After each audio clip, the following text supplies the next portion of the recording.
Today, we will install seat covers for the 2007 to 2012 Cadillac. First, we will remove the old seat covers. Step 1. Remove the backrest cover. Unfasten all the clips on the back to separate the cover from the inner foam cushion. Next, remove the seat cushion cover. Use a screwdriver to carefully pry open the clips around the cushion, then take off the old cover. Now, let's install the new seat covers.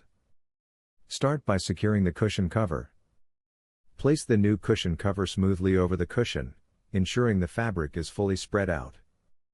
Align all the clips around the cover with their corresponding positions on the foam cushion, and press them into place one by one using a screwdriver. Tuck any excess fabric carefully into the gaps of the seat to ensure a smooth and wrinkle-free surface. The side clips should be fixed to the seat base. A hammer can be used to lightly tap them in for a secure fit. Next, install the backrest cover.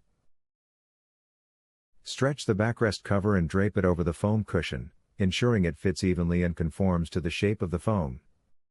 Gradually press all the clips into their corresponding installation points around the edges, making sure each clip is securely fastened. After installation, check that all sides are fixed and smooth. Once fully installed, thoroughly inspect the appearance and fixation of the seat to ensure there are no remaining issues. At this point, the installation of the new seat covers is complete.